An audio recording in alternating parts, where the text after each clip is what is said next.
Simple Show Foundation introduces the political spectrum.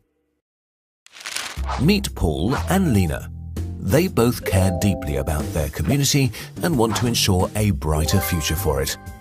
However, Paul and Lena disagree about the best way to remedy the social and economic problems. An argument soon erupts and they start calling each other names.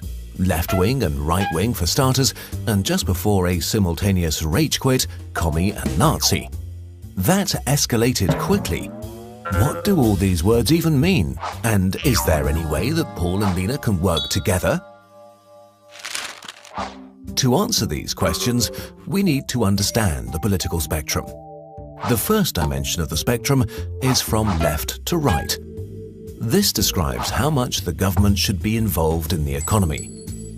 Should the government run schools, hospitals, and redistribute wealth?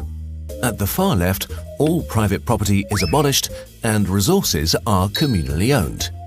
Or should there be smaller governmental influence, less taxes, regulations, and restrictions? On the extreme right, we find totally free market capitalism.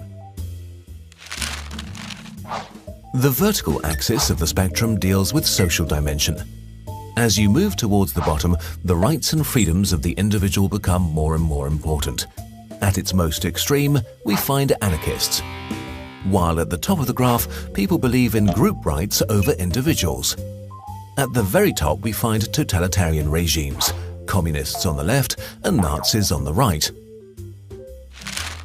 Of course, most people's political opinions are not at any of the extremes of either the social or economic dimensions.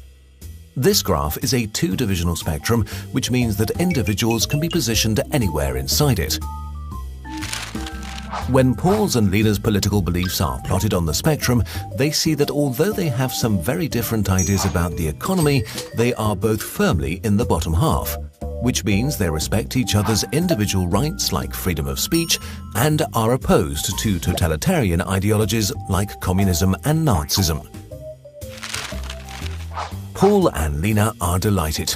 Seeing how much they have in common helps them have more productive conversations, and they discover that their different perspectives are useful in coming up with diverse solutions to the problems facing their community.